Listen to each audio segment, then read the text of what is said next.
Présentation du nouveau statut de l'entrepreneur individuel. À partir du 15 mai 2022, l'entrepreneur individuel sera soumis à un nouveau statut juridique. Une loi du 14 février dernier vient en effet modifier en profondeur les règles applicables à l'entrepreneur individuel défini par la loi comme une personne physique qui exerce en son nom propre une ou plusieurs activités professionnelles indépendantes au terme de l'article L526-22 du Code de commerce. Le nouveau statut de l'entrepreneur individuel, créé par cette loi du 14 février, a vocation à être unique. Il est prévu ainsi l'extinction progressive du régime de l'entrepreneur individuel à responsabilité limitée, le IRL, et de fait ce régime n'a pas rencontré le succès attendu depuis sa création le 15 juin 2010 en raison du formalisme qui y est attaché. En juin 2021, seuls 97 000 EIRL ont été recensés alors que les travailleurs indépendants, artisans, commerçants, professions libérales représentent 3 millions de personnes. Il est donc désormais impossible d'opter pour le statut d'EIRL depuis le 15 février dernier. Les personnes qui exercent déjà leur activité sous ce statut à cette date demeurent soumises aux articles L526-5-2 à L526-21 du Code de commerce qui régit ce statut d'EIRL. En outre, à compter du 15 août 2022, un héritier ou un ayant droit de l'entrepreneur individuel à responsabilité limitée décédé ne pourra plus poursuivre l'activité professionnelle à laquelle le patrimoine était affecté. Nous vous présenterons avec mon associé Cédric Dubuc d'abord le nouveau statut de l'entrepreneur individuel dans une première partie et ensuite nous envisagerons la question dans une deuxième partie de l'entrepreneur individuel en difficulté. D'abord, quel est ce nouveau régime de l'entrepreneur individuel et quel est d'abord son patrimoine professionnel? L'une des mesures phares de la loi du 14 février est la création de ce statut unique protecteur pour l'entrepreneur individuel dont le patrimoine sera de plein droit scindé entre ses biens personnels d'une part et ses biens professionnels d'autre part. L'objectif est de concilier l'aspect protecteur offert par l'actuel statut d'entrepreneur individuel à responsabilité limitée avec la simplicité de l'entrepreneuriat individuel. La protection du patrimoine personnel peut aussi être assurée par la création d'une EURL, une SARL unipersonnelle, le patrimoine de celle-ci ne se confondant pas avec celui de l'entrepreneur en vertu du principe bien connu d'autonomie de la personne morale. L'entrepreneur individuel a donc désormais deux patrimoines. Mais l'un d'eux peut-il servir de garantie à l'autre? Eh bien, pour répondre à cette question, il faut distinguer. L'entrepreneur individuel ne pourra pas se porter caution en garantie d'une dette dont il sera le débiteur principal.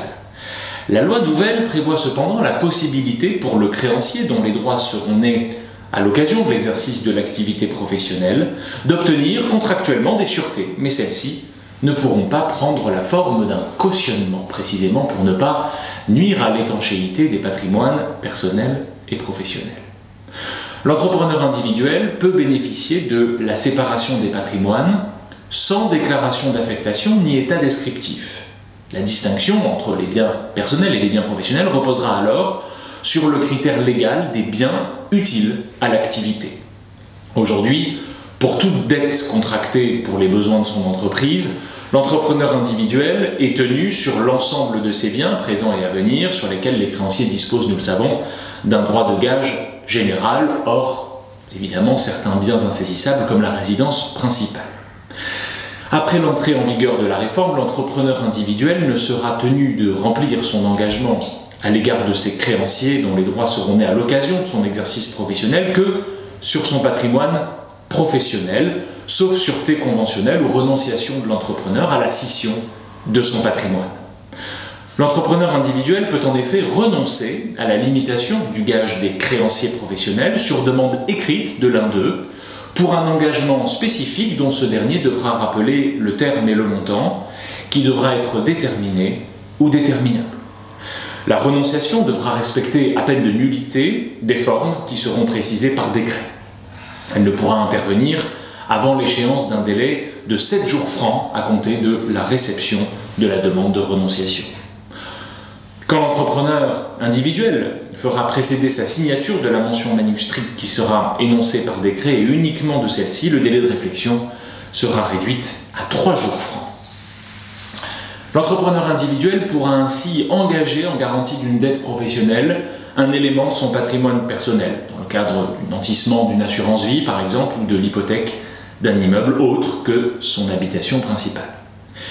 La limitation du gage des créanciers professionnels au patrimoine professionnel de l'entrepreneur individuel s'appliquera, je le précise, aux créances postérieures au 15 mai 2022 et qui seront nées à compter du début d'activité de l'entrepreneur.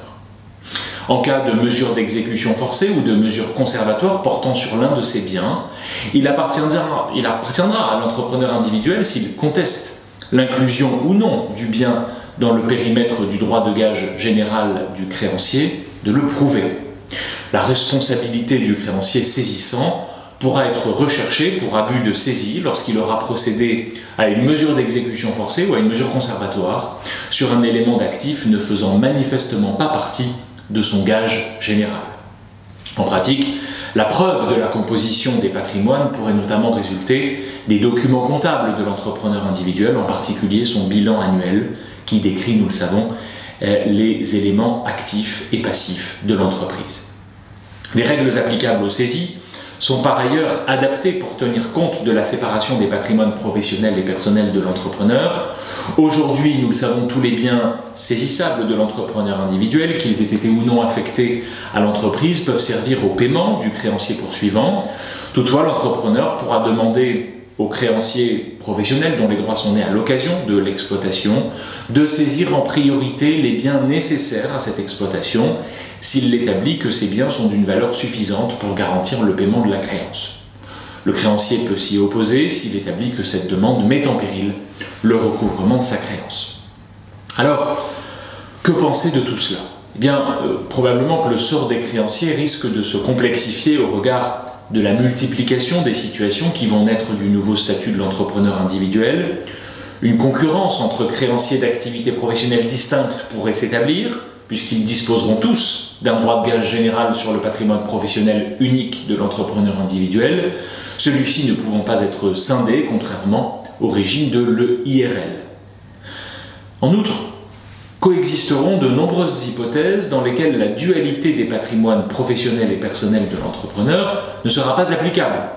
Certains créanciers bénéficieront encore d'un droit de gage général portant sur l'ensemble des biens de l'entrepreneur, comme les créanciers dont la créance sera née avant l'entrée en vigueur de la loi nouvelle, les créanciers dont la créance serait née avant le début de l'activité professionnelle de l'entrepreneur, les créanciers professionnels au bénéfice desquels l'entrepreneur aura renoncé à la scission de son patrimoine, ou encore l'administration fiscale et les organismes de sécurité sociale. D'autres créanciers encore disposeront d'un droit de gage sur une partie seulement des biens de l'entrepreneur. Les créanciers personnels bénéficiant d'une sûreté personnelle, par exemple, consentie avant le début de l'activité professionnelle, sur un bien devenu professionnel.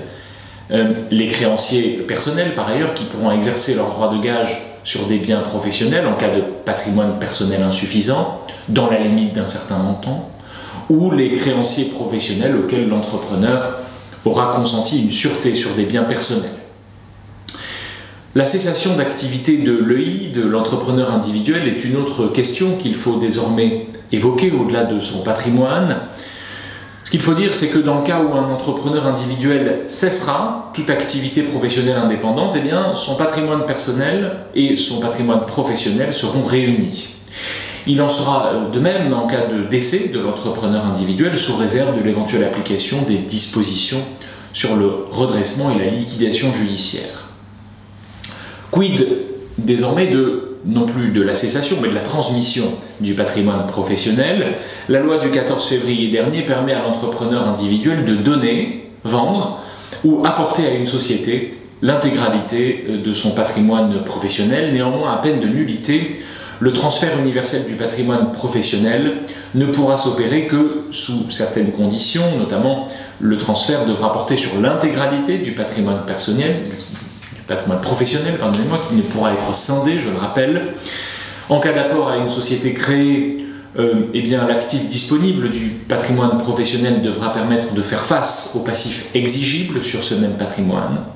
Et enfin, l'auteur du transfert et le bénéficiaire ne devront pas avoir fait l'objet d'une faillite personnelle ou d'une condamnation définitive à une peine d'interdiction d'exercer une fonction publique ou une activité professionnelle, ou d'une interdiction de diriger, gérer, administrer ou contrôler une entreprise.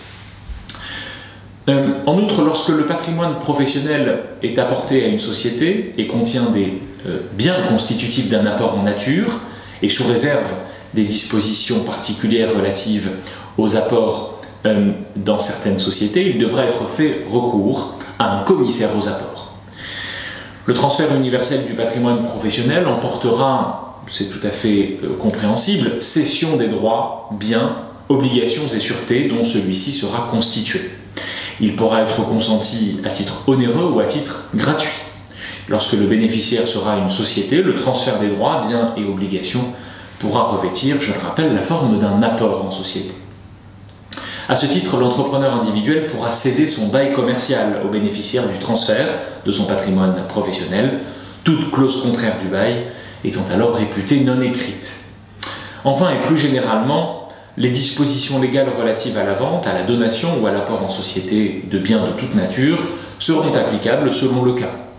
Il en sera de même des dispositions légales relatives à la cession de créances, cession de dettes ou encore cession de contrats. Les créanciers de l'entrepreneur individuel, dont la créance sera née avant la publicité du transfert de propriété, pourront former opposition au transfert du patrimoine dans un délai qui sera fixé par décret. L'opposition formée par un créancier n'aura pas pour effet d'interdire le transfert du patrimoine professionnel. La décision de justice statuant sur l'opposition pourra soit rejeter celle-ci, soit ordonner le remboursement des créances ou la constitution de garanties.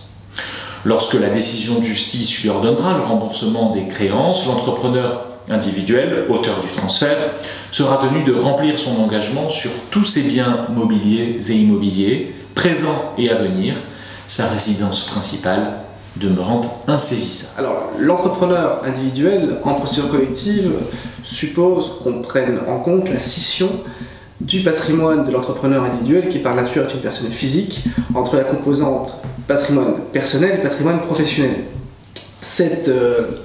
Quand on a intégré finalement ce nouveau mécanisme qui est intrinsèquement lié au nouveau statut d'entrepreneur individuel, on comprend qu'il y a différents sujets pour le traitement des procédures préventives et curatives du droit des entreprises en difficulté qui sont aujourd'hui régis par les articles 681-1 et 680-4 du Code de commerce.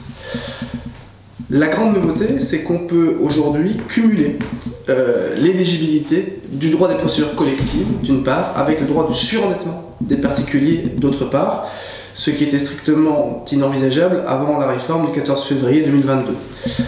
Aujourd'hui, et c'est d'ailleurs l'autre nouveauté, c'est qu'il y a une compétence, une attribution juridictionnelle au bénéfice du tribunal de la procédure collective pour savoir si oui ou non l'entrepreneur individuel est éligible à une procédure collective, si oui ou non il est éligible également à une procédure de surendettement des particuliers, sous réserve que ce cumul soit envisagé. Sujet important, est-ce que oui ou non l'entrepreneur individuel est-il éligible aux procédures de prévention, mandat ad hoc, conciliation?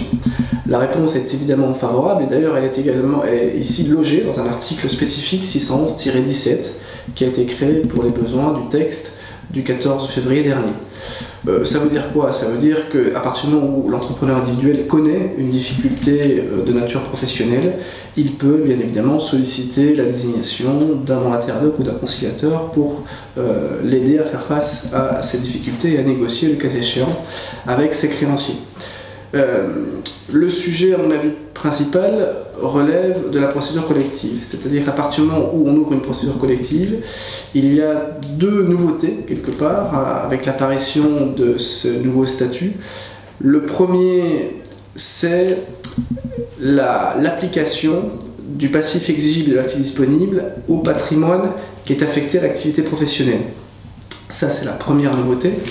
La deuxième nouveauté, nous dit le texte, c'est l'emprise, je dirais l'empire et l'emprise du droit spécial de l'entrepreneur individuel qui va intégrer, qui va absorber le patrimoine personnel si et seulement si celui-ci n'a pas fait le choix d'une double procédure de surendettement et d'une procédure collective. Je m'explique.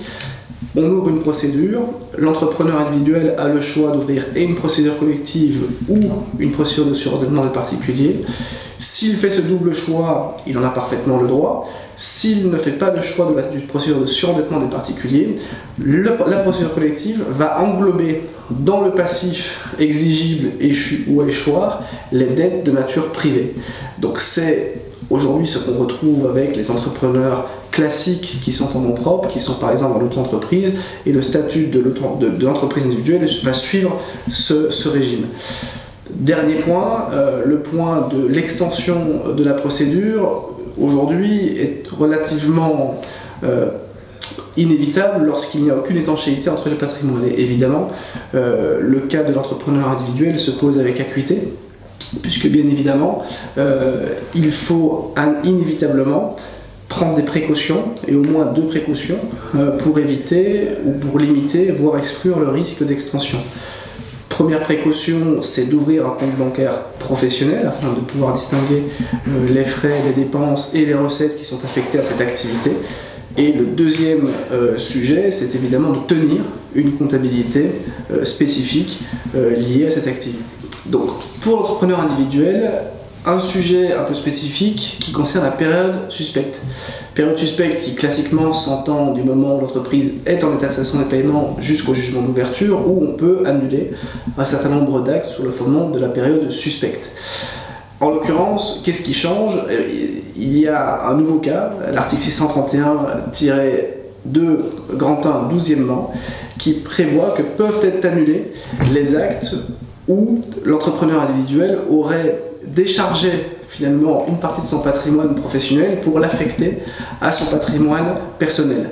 C'est une hypothèse que la loi sanctionne désormais de la nullité, où tout intéressé peut en demander l'annulation dans les 3 ans.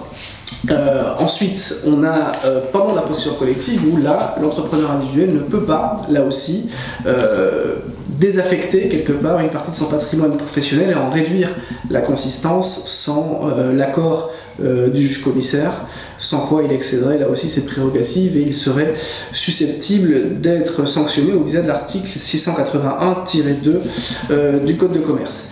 Pour la liquidation judiciaire de l'entrepreneur individuel, on a un article 641-9, grand 1 alinéa 1er, qui précise, et c'est très intéressant, que le dessaisissement du débiteur ne concerne que les biens qui composent le patrimoine engagé professionnellement.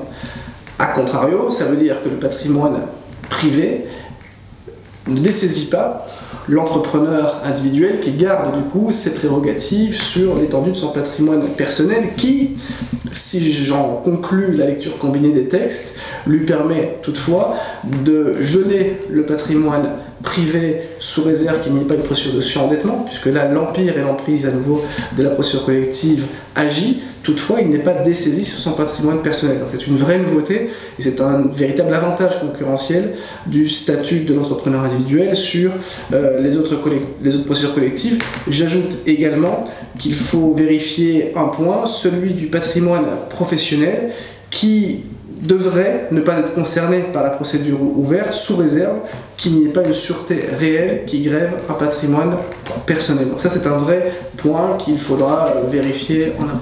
Alors dernier sujet, les sanctions, 3 volets. Premier sujet, le cas de la responsabilité civile pour insuffisance d'actifs. Là, je dirais rien de particulièrement surprenant en rappelant que le liquidateur peut agir à l'encontre du dirigeant pour toute faute de gestion qu'il commet avant l'ouverture de la procédure collective susceptible d'avoir augmenté le passif. Le liquidateur peut, dans ce cas-là, solliciter la responsabilité et la condamnation du dirigeant et la somme qui sera mise à sa charge s'imputera sur son patrimoine personnel. Ça, c'est le premier point. Le deuxième point sur la faillite personnelle et l'interdiction de gérer, là aussi, rien d'étonnant puisque ce statut est toujours de mise pour l'entrepreneur individuel et le liquidateur peut parfaitement envisager d'interdire de gérer l'entrepreneur individuel. Il n'est pas protégé particulièrement par rapport à cela. En revanche, le rétablissement professionnel n'était pas, avant le 14 février 2022, compatible avec le statut de l'EURL. Dans la mesure où l'EURL est mort et est remplacé par le statut d'entrepreneur individuel, Le législateur a souhaité, pour favoriser et pour rendre plus séduisant ce nouveau statut, de pouvoir appliquer le rétablissement professionnel à l'entrepreneur individuel. C'est très important puisque ça permet aujourd'hui d'effacer les dettes de l'entrepreneur individuel sous réserve que le patrimoine soit inférieur à 15 000 €. C'est une condition qui s'apprécie au regard de l'ensemble du patrimoine, tant professionnel que personnel, et qui permet, si le patrimoine est inférieur à 15 000 €, d'effacer potentiellement l'intégralité des dettes sans forcément avoir recours à toutes les difficultés et toutes les conséquences qui sont intrinsèquement liées à la procédure collective. Donc ça, c'est vraiment pour moi le principal avantage de l'entreprise individuelle qui aujourd'hui est éligible au rétablissement professionnel.